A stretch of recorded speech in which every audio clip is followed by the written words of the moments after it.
கிழக்கு நியூஸ் நேயர்களுக்கு வணக்கம். நான் பத்ரி சேஷாத்ரி. தமிழக முதல்வர் ஜோசப் விஜய் தலைமைச் செயலகத்தில் தொடர்ச்சியாக ஒரு 3 நாள் நடக்கக்கூடிய நிகழ்ச்சியில் அதில் அவர் மாவட்ட ஆட்சித்தலைவர்கள், காவல்துறை அதிகாரிகள் இவங்களோடலாம் கலந்துகிட்டு இருக்காரு. ஐஏஎஸ், ஐபிஎஸ் ஆஃபீஸர்ஸோட ஜென்ரல் மீட்டிங், அதுக்கப்புறமா கலெக்டர்ஸ் அண்ட் காவல்துறை அதிகாரிகளோட ஒரு மீட்டிங், அதுக்கப்புறம் வனத்துறை அதிகாரிகள், ஃபாரஸ்ட் சர்வீஸ் அவங்களோட மீட்டிங் அப்படின்னு அவர் ஃபஸ்ட்டு டைம் பியூரோக்ராட்ஸ் அப்படின்னு சொல்லுவோம் இல்லையா, அதிகாரிகள் அதிகாரிகள் காவல் தலைவர்கள் இவங்கெல்லாம் இந்த இந்த மாநிலத்தை வழிநடத்தி செல்பவர்கள் அவங்க எல்லாரையும் வச்சு ஒரு பெரிய கான்ஃபரன்ஸ் மாதிரி நடத்துறாரு. இதனால் வரைக்கும் நடந்தது என்னன்னா, அரசியலில் முதல்ல மக்கள்கிட்ட பேசணும், நம்முடைய தேர்தல் முறையில் தொகுதிகளுக்கெல்லாம் ஆட்களை நிறுத்தணும், கூட்டணி ஏற்படுத்திக்கணும். அது கூட்டணி அவரால் ஏற்படுத்திக்க முடியல. முதல்ல வேட்பாளர்களை எல்லா இடத்துலையும் நிறுத்தணும், அது ஒரு மாதிரியாக பண்ணிட்டாரு. அதுக்கப்புறமா பெரும்பான்மை அடையணும், அது கொஞ்சோண்டு தான் ஃபால் இருந்தது. அதை பிற கட்சிகளை அழைத்து அவர்களோடு ஒரு கூட்டணியை ஏற்படுத்தி அவர் அதை வெற்றி கொண்டுட்டாரு, முதல்வர் ஆயிட்டாரு, அமைச்சரவையை உருவாக்கினாரு. அதுல கூட்டணி கட்சிகளுக்கெல்லாம் அமைச்சரவையில் இடம் கொடுத்து ஒரு பெரிய தமிழகத்தில் ஒரு புரட்சியை ஏற்படுத்தினாரு. Up to that okay. ஆனால் இப்போதான் இனிமே தான் கேமே ஆரம்பம் அப்படின்னு சொல்லுவோம். 5 ஆண்டுகள் ஆட்சி நடத்தணும். இதற்கு முன்னாடி எல்லாம் பார்த்தீங்கன்னா, நம்ம ஒரு உதாரணத்துக்கு ஸ்டாலினோட கம்பேர் பண்ணுவோம். ரொம்பலாம் பின்னாடி போக வேண்டாம். இப்போ ஸ்டாலின் முதல்வராகிறாரு 2021. அப்போ அவங்களுக்கு என்னன்னா, ஒரு பெரிய வேலை திட்டத்தெல்லாம் கொடுக்க வேண்டிய அவசியம் இல்லை. அவங்க ஒரு தேர்தல் அறிக்கை கொடுத்துருந்தாங்க. அந்த தேர்தல் அறிக்கையிலேருந்து சிலவற்றை கையெழுத்து போட ஆரம்பித்தாங்க. இதை பண்ணிட்டோம், முதல் கையெழுத்து, 2வது கையெழுத்து, 3வது கையெழுத்து அப்படின்ட்டு. அதுக்கப்புறமா அதை செஞ்சீங்களா, இதை செஞ்சீங்களா அப்படிங்கிற ஒரு பெரிய கேள்வி தான் வரும். ஆனால் விஜய் வரும்பொழுது ஒரு சில பெரிய மாற்றங்கள் இருக்குது. இங்கே தான் தொடர்ச்சி என்பது அருந்து போகிறது. தொடர்ச்சி என்னன்னா ஊழல் ஆட்சியுடைய தொடர்ச்சி, ஒரு இரஸ்பான்சிபிள் கவர்மெண்ட் அப்படிங்கிறது தொடர்ந்துகிட்டு இருக்கிறது மாறுது. அப்புறம் மக்கள் எதிர்பார்ப்பு அப்படிங்கிறது ரொம்ப பெருசாக இவங்க யாரும் கவலைப்படலை. நமக்கு பெரிய மாற்றம் மக்களோட எதிர்பார்ப்பில் ஆரம்பித்தது 1990களில். அப்போ இந்தியா இந்த லிபரலைசேஷன் அப்படிங்கிற அந்த தாராளமயமாக்கல்ங்கிறதுக்குள்ளே நுழைந்த உடனே நம்முடைய எதிர்பார்ப்புகள் அதிகமாக ஆரம்பிச்சது. அப்போ இன்னைக்கு உங்களுடைய தேவைகள், உங்களுடைய எதிர்பார்ப்புகள் எல்லாமே அதிகம். இப்போ இந்த நிலையில் அந்த பழைய மாடல்லையே பழைய மாதிரியே அரசியலை தேய்ச்சி நான் உனக்கு நல்லது பண்ணுறேன், நான் உனக்கு 1000 ரூபா தரேன், நான் உனக்கு 200 ரூபா தரேன் அப்படிங்கிறதுலேருந்து மக்கள் நகர ஆரம்பிச்சிட்டாங்க. எங்களுக்கு வேண்டியது ஒரு வளமான பொருளாதாரம், அதில் எங்களுடைய தேவைகளை பூர்த்தி செய்யக்கூடிய மாதிரியான ஒரு நல்ல வேலை, அந்த வேலையிலிருந்து எனக்கு கிடைக்கக்கூடிய நல்ல சம்பளம், தேவையான லா அண்ட் ஆர்டர், நாடு அமைதியாக இருக்கணும், தெருவில் நான் நடந்து போகும்போது ஒருத்தன் என் தாலியை பறிச்சுட்டு ஓடக்கூடாது, இந்த மாதிரியானது. அல்லது பெண்கள் தைரியமாக தெருவில் நடக்கணும், அது ஒரு கூட்டமாக எங்கேயாவது ஒரு இடத்துல இழுத்துட்டு போய் சீரழிக்கக்கூடாது. இதெல்லாம் தான் மக்கள் எதிர்பார்க்கறது. சின்ன பிள்ளை அப்படின்னு பார்க்காம குட்டி குழந்தைகளை எல்லாம் கொண்டு போய் அந்த பாலியல் வக்கரங்கள் நடக்கிறது, அது மாதிரி நடக்கக்கூடாது. அப்போ இதுதான் மக்களோட மனசில். சாலைகள் நன்றாக இருக்கணும். ஆனால் இது எல்லாம் ஓரளவுக்கு நடந்துகிட்டு இருக்கும்போது அந்த ஊழலோட சைஸ் ரொம்ப பெருசாக ஆரம்பிச்சது. நம்ம எதிர்பார்க்க முடியாத அளவுக்கு மாபெரும் ஊழல்.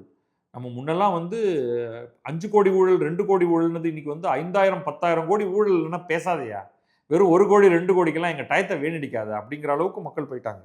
இப்போ இந்த இடத்துல முதல்வர் விஜய் ஒரு ஒரு பெரிய ஸ்பீச் ஒன்று கொடுக்குறாரு. இது அந்த செய்தி வெளியீடாக ஒரு அச்சிட்டதாகவே அவங்க கொடுக்குறாங்க அரசுலேருந்து. அது பார்த்தீங்கன்னா இது ஒரு கொள்கை பிரகடனம் அப்படிங்கிற மாதிரி இல்லை, கவர்னன்ஸில், நிர்வாகத்தில் முதல்வராக நான் உங்களிடமிருந்து எதிர்பார்ப்பது, யார், அதிகாரிகளிடமிருந்து எதிர்பார்ப்பது அப்படின்னு அவருடைய கோரிக்கைகளை அவர் வைக்கிறார். கோரிக்கை அப்படின்னா அதை நீங்கள் தவறாக நினைக்காதீங்க. என்னப்பா இது, இவர் தான் முதல்வர், இவர் போய் அதிகாரிகள்கிட்ட போய் நீங்கள் இதையெல்லாம் செய்ய வேண்டும் அப்படின்னு சொல்கிறாருன்னு, இதை ஒரு ஆர்டர்னு நினைக்கலாம், இதை ஒரு ரெக்வஸ்ட்னு நினைக்கலாம்.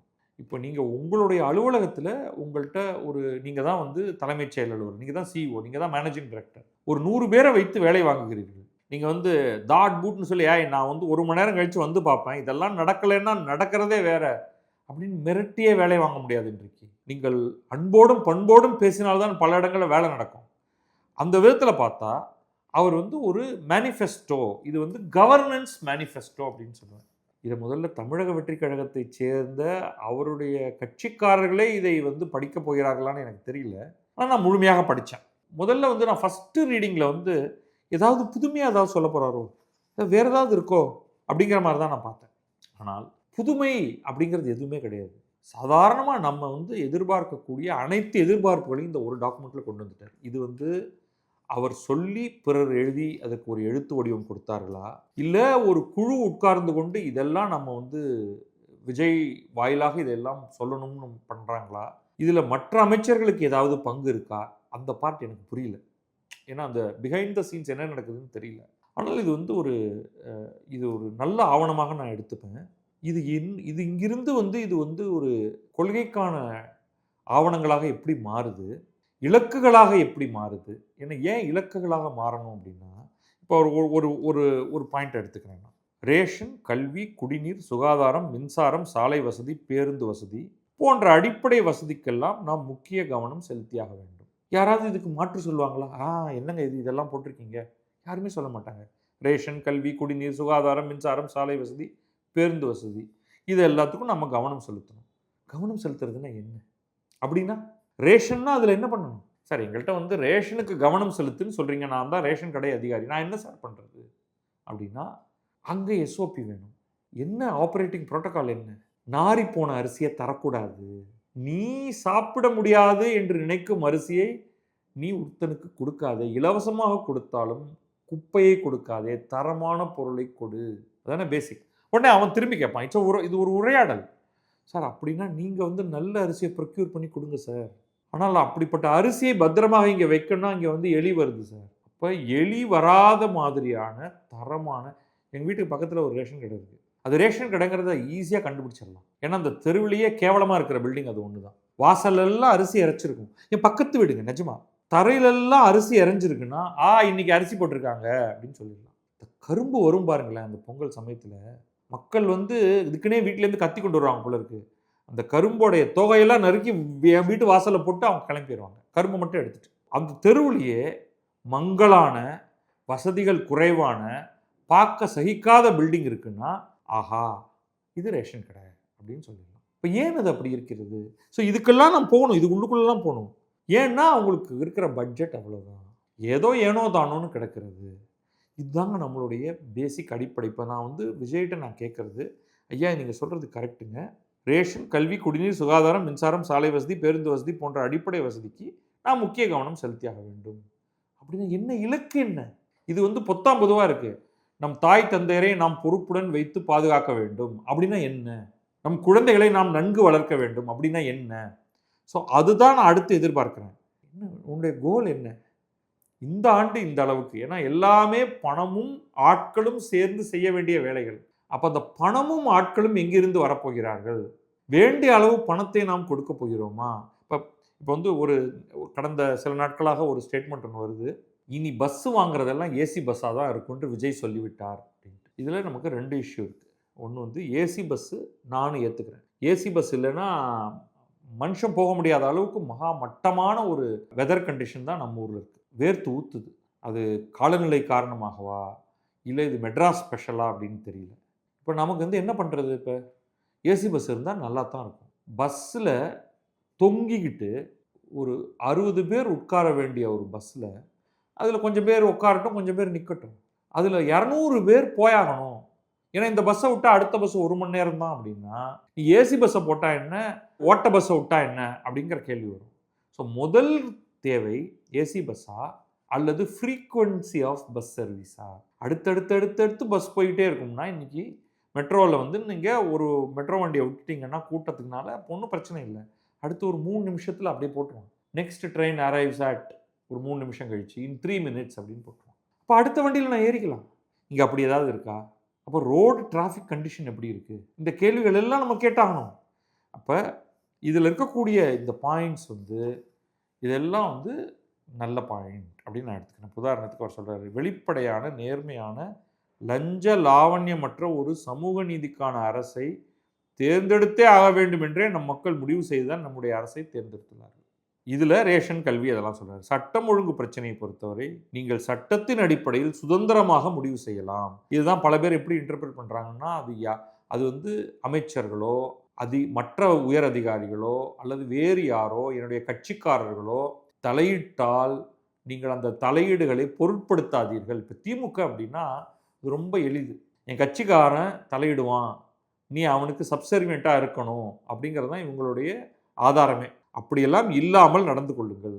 அப்படியெல்லாம் இல்லாமல் நடந்து கொண்ட ஒரு நியாயமான ஒரு காவலர், சாதாரண கடைநிலை காவலர் ஒரு டிவிக்கே துண்டை போட்டுட்டு ஆய் ஊய் அப்படின்னு வந்தால் அந்த காவலர் அவரை பிடித்து கட்டி வைத்து அங்கே உட்காரு, மிரட்டினா உன்னை உள்ள தூக்கி போட்டுருவேன் என்று சொல்லும் அதிகாரத்தை கொண்டவராக இந்த டாக்குமெண்ட்டின் அடிப்படையில் எடுத்துக்கொள்ளலாமா?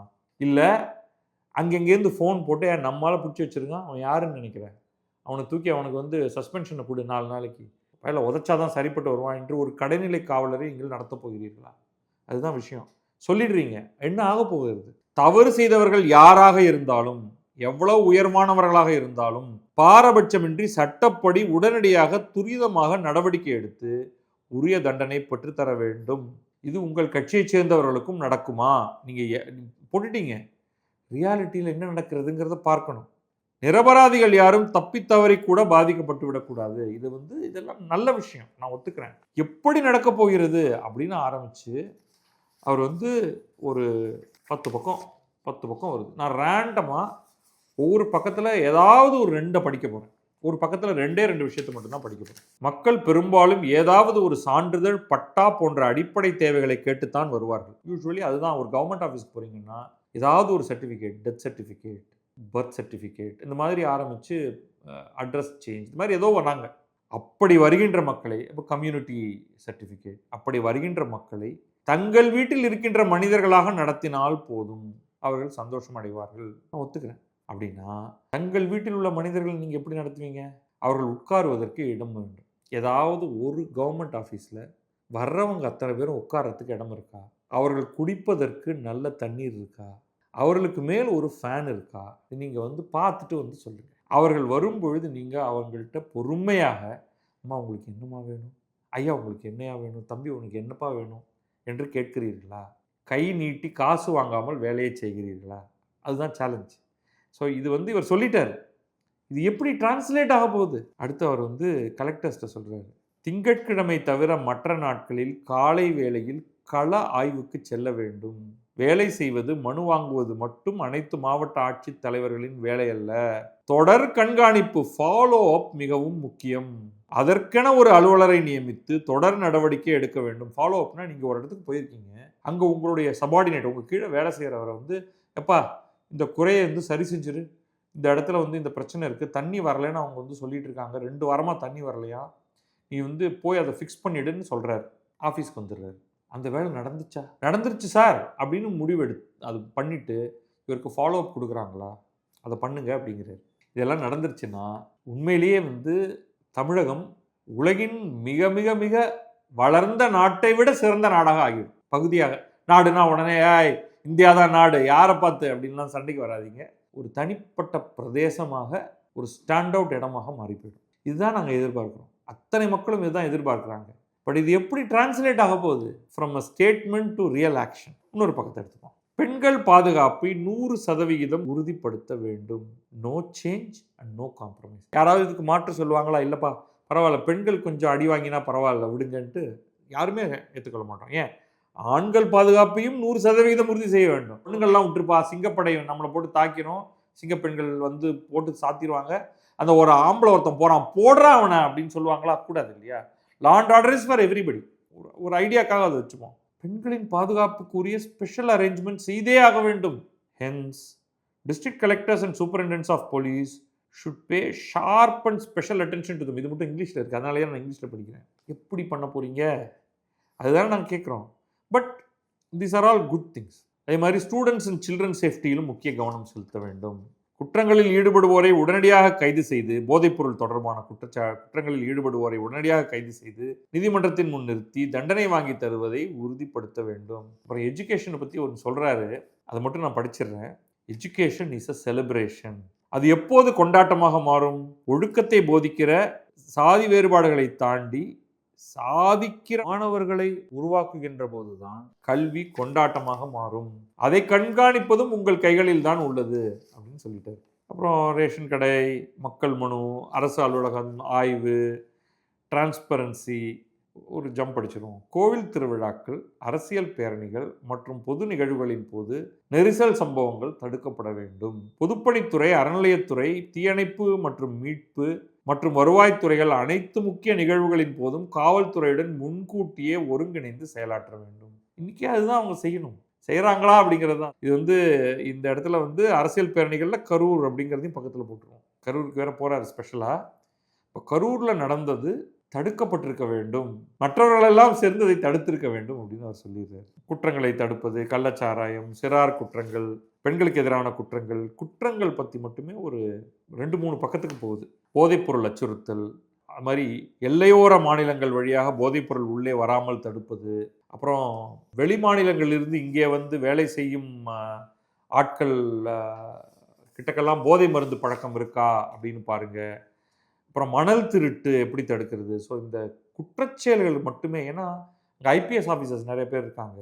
ஸோ அதனால் அது குற்றச்செயல் மட்டுமே. இங்கே பாருங்கள், சென்னை, கோயம்புத்தூர், திருப்பூர் போன்ற தொழில்துறை மண்டலங்களில் புலம்பெயர்ந்த தொழிலாளர்களிடையே கஞ்சா, குட்கா மற்றும் பிற போதைப் பொருட்களின் பரவல் தீவிரமாக கண்காணிக்கப்பட வேண்டும். புலம்பெயர்ந்தோர் அதிகமாக வாழும் பகுதிகளில் இலக்கு கொண்ட விழிப்புணர்வு மற்றும் அமலாக்கம் நடத்தப்பட வேண்டும். இது பேட் தமிழ் டிரான்ஸ்லேஷன், பட் போனால் போது, அதை விட்டுருவாங்க. அப்புறம் என்னென்ன குற்றங்களெல்லாம் தடுக்கப்பட வேண்டும். புலம்பெயர்ந்தோர், அதே சமயம் புலம்பெயர்ந்தோர் மேலே ஒரு அக்கறையும் இருக்குது. புலம்பெயர்ந்தோர் தாக்குதல் அல்லது சுரண்டலுக்கு உட்படுத்தப்படக்கூடாது. டிஜிட்டல் கைது, மோசடி, ஓடிபி மோசடி, இப்படி எல்லா மோசடிகளையும் தடுக்க வேண்டும். போக்சோ தடுக்க வேண்டும் அப்படின்னு நிறையா போட்டேன். இப்போ நான் என்ன பண்ண போகிறேன்னா, இப்போ கடைசியாக அனைத்து மாவட்ட ஆட்சியர்கள், கடைசி பாயிண்ட் படிச்சிடும், அனைத்து மாவட்ட ஆட்சியர்கள் மற்றும் மாவட்ட காவல் கண்காணிப்பாளர்கள் உண்மையாகவும் நேர்மையாகவும் இருக்க வேண்டும். அடிமடியிலேயே கை வச்சுட்டு கிளாரிட்டி அண்ட் டிரான்ஸ்பரன்சி இருக்க வேண்டும். மக்களுக்கு நல்லதே செய்யுங்கள், நல்லதே நடக்கும்.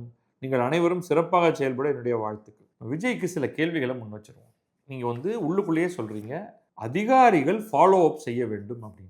இப்போ இவங்க யார், ஐஏஎஸ் ஐபிஎஸ் அதிகாரிகள் இதை செய்கிறார்களாங்கிறத நீங்கள் எப்படி ஃபாலோ அப் செய்ய போகிறீங்க? நீங்கள் செய்ய போகிறீங்களா, அல்லது உங்களுடைய துறை அமைச்சர்கள் செய்ய போகிறாங்களா, அவங்க தங்கள் வேலைகளை ஒழுங்காக செய்கிறார்களாங்கிறத நீங்கள் எப்படி ஃபாலோ அப் பண்ண போகிறீங்க? அது எங்களுக்கு தெரியணும். அடுத்து, நீங்கள் இந்த வேலையெல்லாம் ஃபாலோ அப் பண்ணி இது எல்லாத்தையும் செயல்படுத்துகிறீங்களாங்கிறத நாங்கள் எப்படி ஃபாலோ அப் பண்ணுறது? நீங்கள் கொடுத்துருக்கிற இந்த ஆவணம் எங்களுடைய ஒரு ஆவணமாக மாறிடுச்சு. இப்போ அரசு என்ன செய்ய வேண்டும்ங்கிறத சொன்ன மாதிரியே தான் நான் இதை எடுத்துக்கிறேன். இதில் எந்த பக்கத்தை எடுத்தாலும் நான் உங்கள்கிட்ட கேள்வி கேட்கலாம். இப்போ உதாரணத்துக்கு மக்கள் மனுக்களை கொண்டு வரும்பொழுது இது சாத்தியம் என்றோ, சாத்தியம் இல்லை என்றால் சரியான காரணங்களுடன் மக்களிடம் தெளிவுபட சொன்னாலே அவர்கள் தெளிவாக புரிந்து கொள்வார்கள். இப்போ நான் இதற்காகவே நான் ஒரு மனு போடுறேன். அந்த மனு எனக்கு என்ன பதில் நீங்கள் சொல்ல போகிறீங்க அப்படிங்கிறத வச்சு நான் நீங்கள் நிஜமாகவே இந்த வேலைகள்லாம் நடக்கப் போகிறதா அப்படிங்கிறது தெரிஞ்சுக்கிறது. இப்போ நீங்கள் சொல்கிறீங்க ரேஷன் கடைகளில் எடை குறைபாடுகள் இல்லாமல் தரமான உணவுப் பொருட்கள் வழங்குவதை உறுதி செய்ய வேண்டும். நான் ஒரு எக்ஸாம்பிளே சொன்னேன். என் வீட்டுக்கு பக்கத்துலேயே இருக்குது அந்த ரேஷன் கடைங்க. நான் ஒரு வாரம் விட்டு, நான் இப்போ தான் நீங்கள் சொல்லியிருக்கீங்க, அது அந்த டிபார்ட்மெண்ட்டுக்கு போய் அந்த டிபார்ட்மெண்ட்லேருந்து சுற்றறிக்கை மூலமாக கீழே இருக்கிறவங்களுக்கெல்லாம் போகுது அப்படின்னு வச்சுப்போம். நான் அடுத்த வாரம் ரேஷன் கடையில் போய் நான் இந்த ரீல்ஸ்க்காக நான் கையில் ஃபோன்லாம் எடுத்துகிட்டு போக போகிறதில்ல. அது கொஞ்சம் டிமீனிங் அப்படின்னு நினைக்கிறேன். நான் போய் நான் அவங்கள்ட்ட சில கேள்விகள் கேட்க போகிறேன். அந்த கேள்விகளுக்கு அதுவும் அவங்க பொறுமையாக அவங்களுக்கு யாரும் பொருள் வாங்காத சமயத்தில் கேட்க போகிறேன். கேட்டுட்டு நான் அதை ஒரு காணொலியாக பண்ணுவோம். நான் அவரை ஒரு இன்டர்வியூவாக நான் பண்ண போகிறதில்ல. ஏன்னா கொஞ்சம் கஷ்டமான சில கேள்விகள் கேட்க போகிறேன். அவங்க என்ன பதில் சொல்கிறாங்க அப்படிங்கிறத நான் சொல்கிறேன். இந்த ரேஷன் கடையில் எவ்வளோ பொருள் வருது, நியாயமாக எல்லாருக்கும் கொடுக்குறீங்களா, இங்கேருந்து ஏதாவது கடத்தப்படுகிறதா அப்படிங்கிறதெல்லாம் சில கேள்விகள்லாம் கேட்க போகிறேன். அவர் என்ன பதில் சொல்கிறாருன்னு பார்ப்போம். I am really interested. அதே மாதிரி நான் சில அரசு அலுவலகங்களுக்கு ஒரு சாதாரண ஒரு ஆளாக போய் சில கேள்விகளை அவங்க ஓய்வாக இருக்கும் பொழுது கேட்கலான்னு இருக்கேன். கேட்டு அதற்கு என்ன மாதிரி நடக்குதுன்னு பார்ப்போம். இங்கே ஒரு இடத்துல சொல்கிறீங்க, அரசு அலுவலகங்களில் ஆய்வு செய்வதற்கு மாவட்ட அமைச்சர்கள் மற்றும் சட்டமன்ற உறுப்பினர்கள் வரும்பொழுது அவர்களுக்கு ஒத்துழைப்பு கொடுக்க வேண்டும். அப்போ என்ன மாதிரி ஆளுக்கு கொடுக்கக்கூடாதா? சரி, பார்த்து செய்யுங்க. அரசு திட்டங்கள் எப்படி செயல்படுத்தப்படுகின்றன என்பதை அதிகாரிகள் நேரடியாக சென்று ஆய்வு செய்ய வேண்டும். சரி, இருந்தாலும் நான் ஒரு ப்ரெஸ், நான் ஒரு யூடியூபர் அப்படிங்கிற ஏதோ பேச்சையாக சொல்லிட்டு நான் ப்ரெஸ் ரிப்போர்ட்டரா, நீ யார் நீ அப்படின்னு யாராவது கேட்டுற போகிறாங்க. இருந்தாலும் போய் கேட்டு பார்ப்போம் என்ன மக்கள் சொல்கிறாங்க அப்படிங்கிறது பார்ப்போம். ஆட்சி மாற்றம் ஏற்பட்டுருச்சுங்களே, இனிமேல் ஊழலாம் நின்று போயிடுச்சா அப்படின்னு சிலவற்றையெல்லாம் கேட்டு அதுக்கு இந்த அலுவலகங்கள், கீழ்மட்ட அலுவலகங்கள், அந்த அலுவலகங்களில் இருக்கக்கூடிய சாதாரண ஊழியர்கள், அரசு ஊழியர்கள் என்ன சொல்கிறாங்க அப்படிங்கிறத பார்ப்போம். கேட்க நல்லா இருக்குது, பார்க்க நல்லா இருக்குது, செயல்பாடு எப்படி இருக்க போகிறது அப்படிங்கிறது தான் இதில் சேலஞ்சே. அது சரியாக செயல்படுமா அப்படிங்கிறத வரும் நாட்களில் பார்ப்போம். நன்றி, வணக்கம். நான் பத்ரி சேஷாத்ரி. இது கிழக்கு நியூஸ்.